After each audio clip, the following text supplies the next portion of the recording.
तो नमस्कार दोस्तों, स्वागत है आप सभी का। आज के हमारे इस वीडियो में हम लोग आज शुरुआत करने वाले हैं पहला चैप्टर जो हमारा एनाटॉमी और फिजियोलॉजी है ग्रुप 5 के एग्जाम पैरामेडिकल के लिए। उसी के थ्रू हम लोग आज समझने वाले हैं कि हमारी बॉडी में एक यूरिनरी सिस्टम का काम क्या होता है और कौन कौन से उसके पार्ट्स होते हैं, उसी को आज हम समझने वाले हैं। तो शुरुआत में हम लोग एक बेसिक सा समझेंगे किडनीज का काम क्या है, कहाँ पे होती है और पूरा उसका फंक्शन हम समझने वाले हैं। तो आइए शुरू करते हैं। Basic structure of urinary system. तो हमारी बॉडी में दो किडनियां होती हैं, एक लेफ्ट साइड में होती है, एक राइट साइड में होती है। यूरेटर होते हैं दो, एक ब्लैडर होता है और यूरेथ्रा होता है। साइज की अगर और शेप की बात करें तो किडनी का साइज जो होता है 10 to 12 सेंटीमीटर इसका लंबाई होता है, 5 to 6 सेंटीमीटर इसकी विड्थ या चौड़ाई, और मोटाई की इसकी बात की जाए तो 3 to 4 सेंटीमीटर। ये इसका बेसिक स्ट्रक्चर है। वजन की अगर हम बात करें तो एक किडनी का वजन आपका होता है अप्रोक्सीमेटली 150 ग्राम। एक एडल्ट ह्यूमन बॉडी में जो किडनीज होती हैं उनका साइज एंड शेप 10 से 12 सेंटीमीटर लंबाई होगा, 5 से 6 सेंटीमीटर चौड़ाई होगा और 3 सेंटीमीटर उसकी थिकनेस होगी और 150 ग्राम उसका वजन होगा। यूरेटर की बात करें तो ये एक ट्यूब के आकार का पाइप होता है। इसका साइज होता है 25 to 30 सेंटीमीटर इसकी लंबाई होती है और इसकी विड्थ की बात करें तो ये होता है 3 to 4 सेंटीमीटर थिकनेस का होता है, जो कनेक्ट होता है हमारे ब्लैडर के हेडर के पास अपर पॉइंट में। ब्लैडर एक थैली जैसा ऑर्गन है जो हमारी बॉडी से जितना वेस्ट कलेक्ट होता है किडनी की थ्रू वो जाकर इसमें स्टोरेज होता है। इसका जो शेप और साइज की बात करें तो एक थैली के आकार का होता है। इसका कैपेसिटी आप जाने तो 400 to 600 ml स्टोरेज कैपेसिटी होता है इसका। एक बार में एक नॉर्मल ह्यूमन एडल्ट 400 से 600 ml यूरिन इसमें कलेक्ट हो सकता है। जैसे ही ब्लैडर फुल होगा उसके बाद यूरेथ्रा के थ्रू हम बॉडी से बाहर निकाल देंगे। तो ये इसका एक बेसिक स्ट्रक्चर हो गया। फंक्शन की बात करें तो राइट एओर्टा से जो ऑक्सीजनेटेड ब्लड आता है वो हमारी दोनों किडनीज को सप्लाई होता है। दोनों किडनीज से ब्लड फिल्टर होके और हमारे इंफीरियर वेना कावा के थ्रू वापस हमारे हार्ट में जाता है। एनाटॉमी ऑफ किडनी बेसिक समझने के बाद हम किडनी के इंटरनल पार्ट को समझते हैं। इसमें कौन कौन से पार्ट्स हैं और वो काम कैसे करते हैं। पहला है रीनल कैप्सूल। रीनल कैप्सूल का काम क्या होता है, किडनी के शेप को प्रोटेक्ट करना। ये बाहर वाला जो हिस्सा है इसको हम कहते हैं रीनल कैप्सूल। ये किडनी के प्रोटेक्ट और शेप को मेंटेन करता है। फिर आ गया आपका रीनल कॉर्टेक्स। रीनल कॉर्टेक्स का काम क्या होता है, किडनी की आउटर लेयर जो होती है इसको बोला जाता है रीनल कॉर्टेक्स। ये ग्लोमेरुलस और बोमेन कैप्सूल और प्रोसेस ऑफ फिल्ट्रेशन वो इसी पार्ट में होता है कॉर्टेक्स में, जिसको रीनल कॉर्टेक्स बोला जाता है। उसके बाद रीनल मेड्यूला। रीनल मेड्यूला का क्या काम है, ये जो इनर रीजन में पाया जाता है, ये वाला जो हिस्सा आप देख पा रहे हैं ये है रीनल मेड्यूला। इसका काम क्या होता है, इनर रीजन में होगा यूरिन का कॉन्सेंट्रेशन करना, वाटर रीअब्जॉर्प्शन और इलेक्ट्रोलाइट बैलेंस। मेड्यूला का काम क्या है आपका, इनर रीजन में पाया जाता है, यूरिन का कॉन्सेंट्रेशन करने का काम, वाटर रीअब्जॉर्प्शन, इलेक्ट्रोलाइट बैलेंस, वो सारा काम आपका ये मेड्यूला में होता है। उसके बाद आ जाता है मेजर कैलेक्स और माइनर कैलेक्स।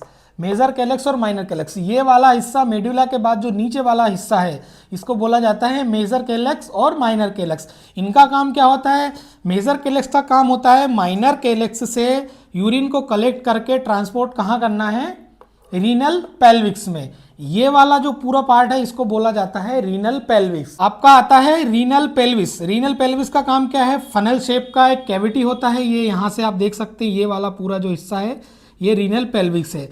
फनल शेप का ये होगा और ये यूरिन कलेक्ट करके कहाँ देता है, यूरेटर को। आपके यूरेटर में यूरिन पेल्विक्स के थ्रू कहाँ जाता है, मेडुला से आपका यूरिन कलेक्शन रीअब्जॉर्प्शन होगा मेजर कैलेक्स माइनर कैलेक्स में। माइनर कैलेक्स छोटे छोटे पार्टिकल्स में यूरिन को कलेक्ट करके आपके रीनल पेल्विक्स को सप्लाई करेगा और रीनल पेल्विक्स से इसके थ्रू फिर आपका यूरिन कहाँ, नीचे यूरेटर के थ्रू ब्लैडर में कलेक्ट हो जाएगा। लास्ट पार्ट है इसका रीनल कॉलम। रीनल कॉलम ये वाला जो हिस्सा है इसको बोला जाता है रीनल कॉलम। कॉर्टेक्स की और मेडुला के बीच में जो थिकनेस लेयर होती है उसमें ये हिस्सा होता है रीनल कॉलम। इसका काम क्या होता है, सिंपल है इसका काम होता है कॉर्टेक्स के एक्सटीरियर हिस्से में पाया जाएगा। स्ट्रक्चर जो है किडनी का जो स्ट्रक्चर है इसको सपोर्ट करता है और ब्लड वेसल्स का पैथवे बनाता है। रीनल कॉर्टेक्स में जो ब्लड वेसल्स जाती हैं उसको क्या करता है, ये पैथवे प्रोवाइड करता है और एक स्ट्रक्चर मटेरियल प्रोवाइड करता है।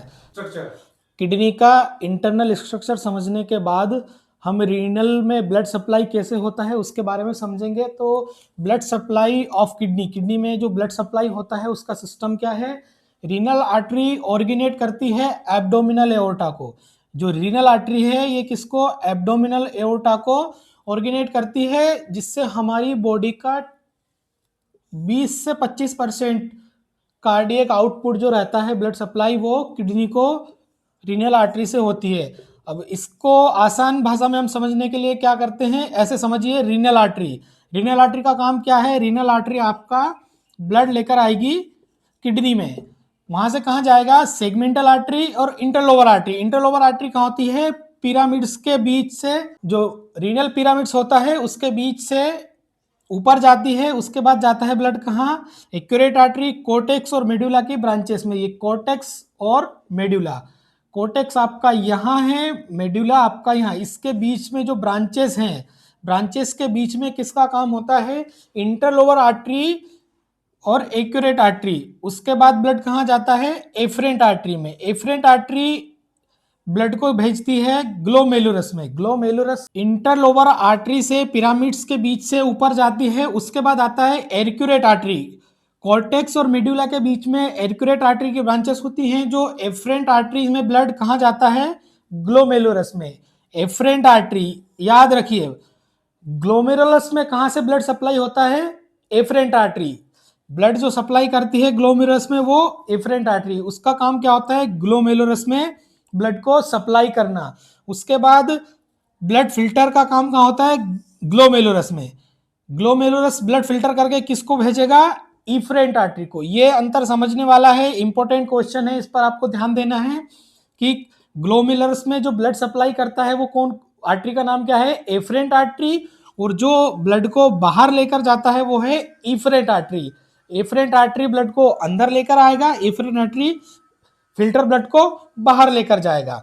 चलिए इसके बाद समझते हैं, इफरेंट आर्टरी ब्लड को फिल्टर करके कहाँ जाती है, पेरिट्यूबुलर या वेसा रेक्टा। वेसा रेक्टा में क्या होता है, आपका रीऑब्जॉर्प्शन और सीक्रेशन का प्रोसेस होता है। उसके बाद आपका फिल्टर ब्लड रीनल वेन में, और रीनल वेन के थ्रू वापस आपका रीनल वेन से आपका वापस इंफीरियर वेना कावा में चला जाता है। तो ये आपका पूरा समझ लीजिए ब्लड सप्लाई ऑफ किडनी।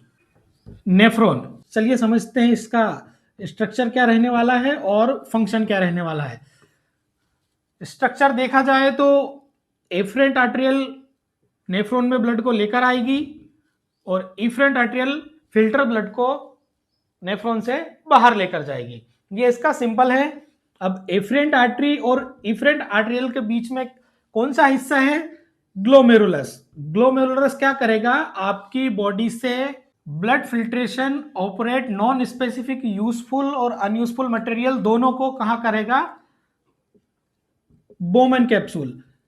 बाहर की ये जो लेयर है, यहां से ये जो ट्यूब जाती है, ये पूरा हिस्सा, ये वाला हिस्सा, इसको हम कहेंगे बोमन कैप्सूल। बोमन कैप्सूल का काम क्या रहेगा, बोमन कैप्सूल करेगा जो एफरेंट आर्टरी से फिल्टर हुआ ब्लड ग्लोमेरुलस के थ्रू वो कहां जाएगा, बोमन कैप्सूल में। बोमन कैप्सूल क्या करेगा, फिल्ट्रेट प्रोडक्ट को ट्रांसफर किसको करेगा, पीसीटी को। अब यहां से समझने वाली बात यह है कि बोमन कैप्सूल से नीचे जो हिस्सा आता है, ये वाला हिस्सा, इसको कहा जाता है पीसीटी, प्रॉक्सिमल कन्वॉल्यूटेड ट्यूबल। इसका काम क्या रहेगा, इसका काम कहता है हमारी बॉडी में रीऑब्जॉर्प्शन। रीऑब्जॉर्प्शन किस चीजों का करेगा, जो ब्लड हमारा यहां से फिल्टर होके यहां आया है, इसमें इसका काम रहेगा रीऑब्जॉर्प्शन। रीऑब्जॉर्प्शन में क्या करेगा, 65% वाटर, हमारी बॉडी का 65% वाटर रीऑब्जॉर्प्शन कहां होता है, पीसीटी में। दूसरा इसका काम क्या है, सोडियम। 65% जो filter material useful non specific है उसका सोडियम का 65%, बाइकार्बोनेट 90% अप्रोक्सीमेटली, क्लोराइड 50% और अप्रोक्स में देखा जाए तो ग्लूकोज 100%। ये जो सारा चीजें मटेरियल है पीसीटी में रियोब्जॉर्ब होगा। रियोब्जॉर्ब होने के बाद कहाँ जाएगा? ये लूप ऑफ हेनले में। ये वाला हिस्सा आपका कहलाता है loop of Henle. Loop of Henle के भी दो पार्ट्स होते हैं, पहला होता है डिसेंडिंग लूप ऑफ हेनले और दूसरा होता है ascending loop of Henle. Descending loop of Henle का काम क्या करता है? वाटर को जाने देता है और सॉल्ट को रीअब्जॉर्ब करता है। असेंडिंग लूप ऑफ हेनले का काम क्या है? वाटर को ऑब्जॉर्ब करेगा और सॉल्ट को जाने देगा। तो यहां से ये वाला हिस्सा है डिसेंडिंग लूप ऑफ हेनले और ये है असेंडिंग लूप ऑफ हेनले। दोनों का काम क्या है? सिंपल है। डिसेंडिंग लूप ऑफ हेनले क्या करेगा?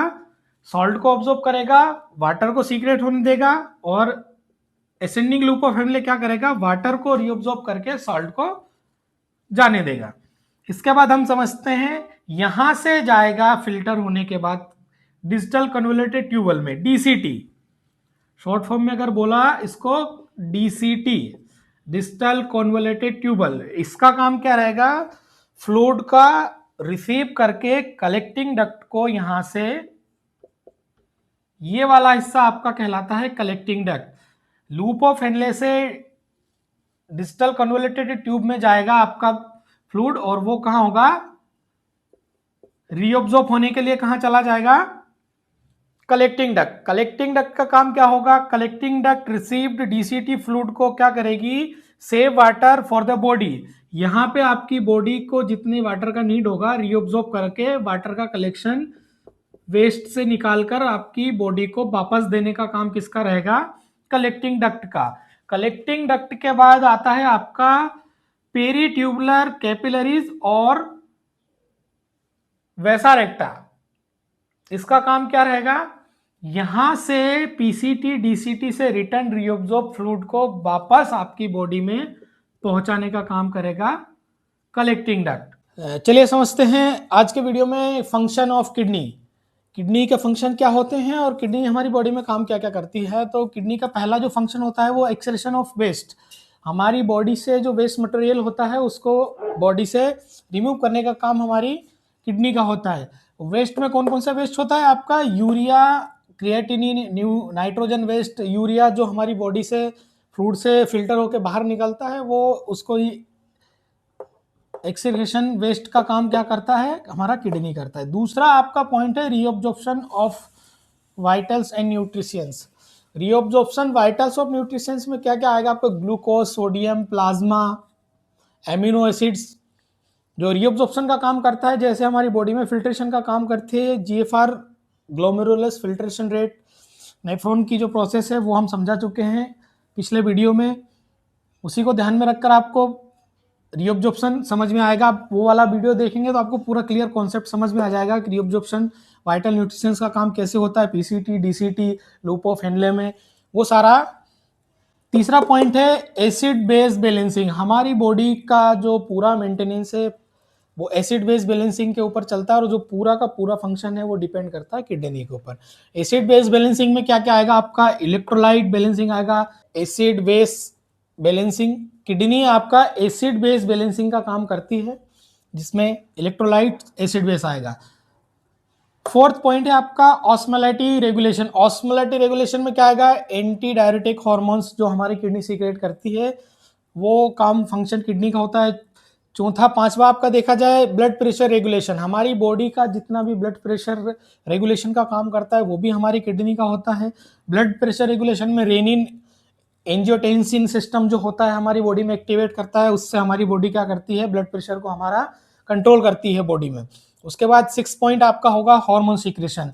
किडनी का जो मेन फंक्शन है उसमें हार्मोन सीक्रेशन, ये वाला जो पॉइंट है इसमें बहुत सारे क्वेश्चन आने वाले हैं तो ये चीज आपको समझने की है। ध्यान से समझिए कि हार्मोन सीक्रेशन में कौन कौन सा हार्मोन्स है। पहला होता है ईपीओ, इरेथ्रोप्रोटीन्स। जो इसका काम क्या होता है? Production of RBC.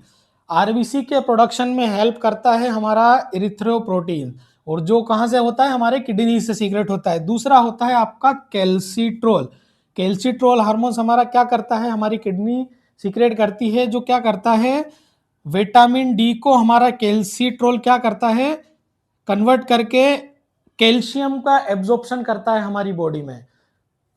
फिर से समझ लीजिए, एक बार फिर से रिपीट करता हूं, हार्मोन सीक्रेशन का काम कौन कौन सा है, ईपीओ इराइथ्रोप्रोटीन क्या करता है, प्रोडक्शन ऑफ आरबीसी, कैल्सिट्रोल, दूसरा जो हार्मोन है वो कौन सा होता है, कैल्सिट्रोल। कैल्सिट्रोल हमारा किडनी क्या करता है, विटामिन डी को कन्वर्ट करता है कैल्सिट्रोल में और उसको एब्जॉर्ब करता है कैल्शियम। तीसरा जो हार्मोन्स होता है रेनिन, रेनिन का काम क्या होता है, रेनिन का काम होता है एंजियोटेंसिन सिस्टम को एक्टिवेट करना, जिससे हमारी बॉडी क्या करती है, ब्लड प्रेशर को मेंटेन करती है। अगर आपका ब्लड प्रेशर बढ़ेगा तो हमारी किडनी क्या करेगी, रेनिन से एंजियोटेंसिन सिस्टम होता है वो ब्लड प्रेशर को पूरा कंट्रोल करने का काम करता है। तो दोस्तों ये हमारे सारे जो फंक्शंस हैं ये किडनी के हैं, और किडनी के फंक्शंस डेफिनेटली आपके एग्जाम में आने वाले हैं, और इसके फंक्शन क्या है ये आप प्रॉपर पढ़ लीजिए।